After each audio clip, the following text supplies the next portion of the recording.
Imagine someone comes up to you and says, "Hey kid, guess what? Your whole life is a game." Yep, like soccer, video games, or board games. But here's the twist. You're the main player, and the way you think, speak, and act is what makes you win or lose. That's what this book is all about.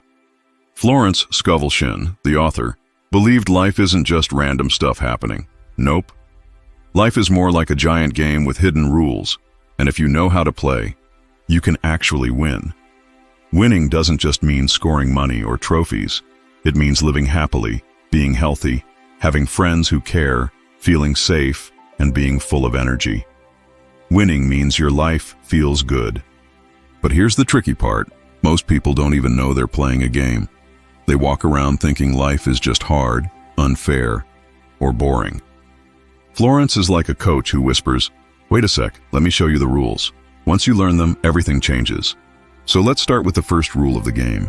Your words and thoughts are not small. They're magic.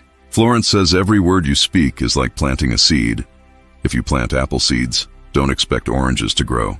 If you plant kind, happy, strong words, don't be surprised when life gives you kind, happy, strong results. But if you plant angry, mean, or hopeless words, life will return the same kind of weeds. She calls this the law of your word.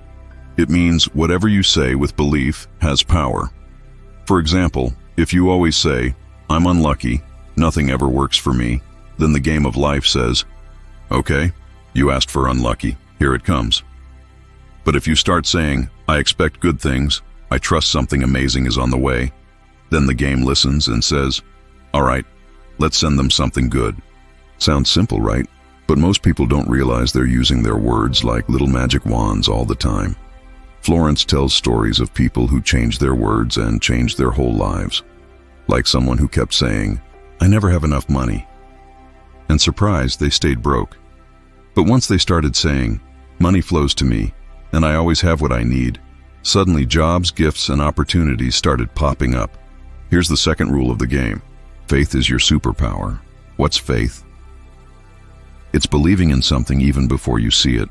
Like when you plant a seed in the dirt, you don't say, "Ugh, nothing's happening, I quit." You trust that under the soil something is growing, even though your eyes can't see it yet. That's faith. Florence says if you want to win the game, you need to use faith. You ask for what you want, you believe it's coming, and you don't panic if it takes time. If you doubt and complain, it's like digging up the seed to see if it's growing, and then it dies. But if you trust and wait, the plant will break through.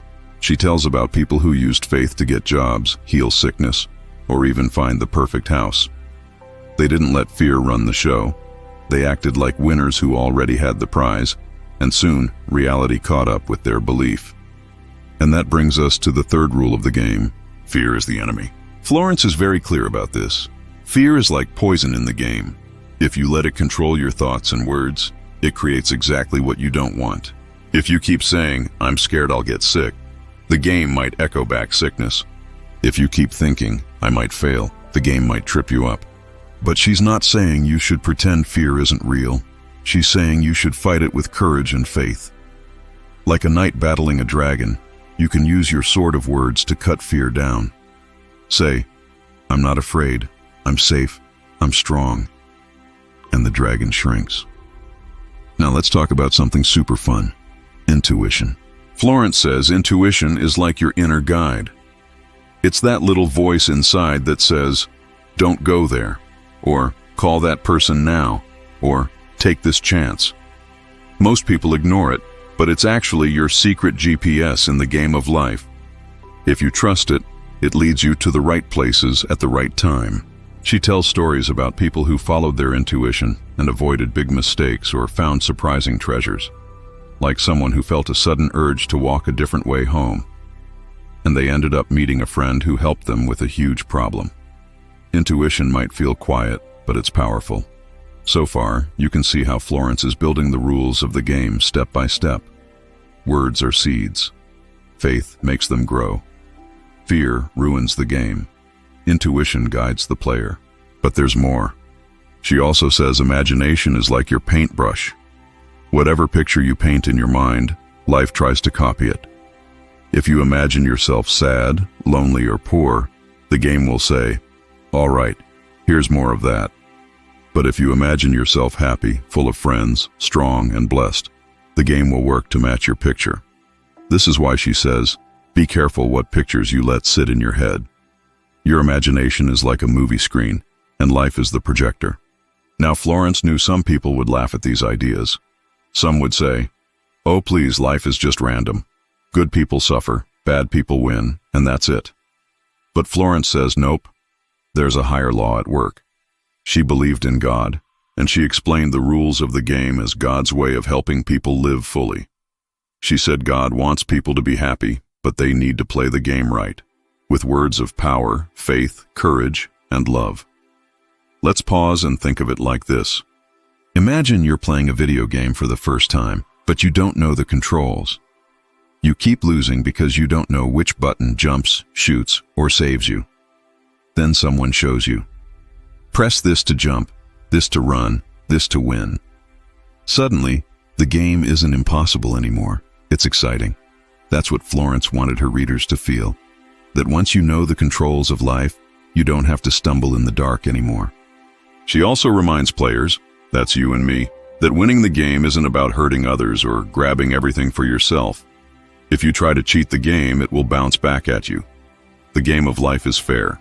If you plant bad seeds, you get bad crops. If you plant good seeds, you get good crops. And she says the best seed you can plant is love.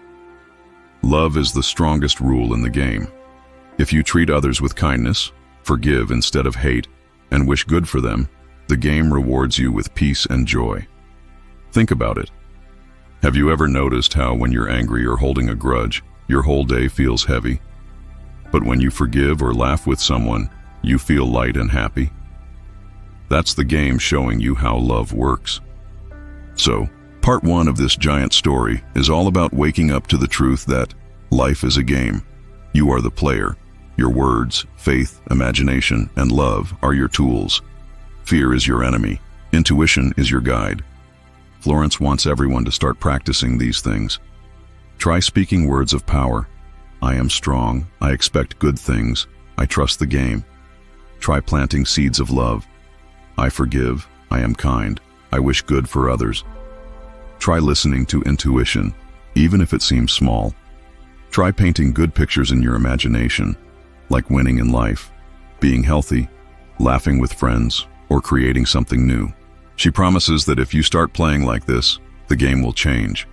You'll notice doors opening, problems shrinking, and happiness growing. And that's the end of part 1 of our treasure book. We've opened the chest, found the first jewels, and learned the first rules of the game. But this is just the beginning. In a minute, get ready for part 2, where we dive deeper and uncover even more secrets that make the game of life sparkle. Don't stop now. The real magic is just ahead.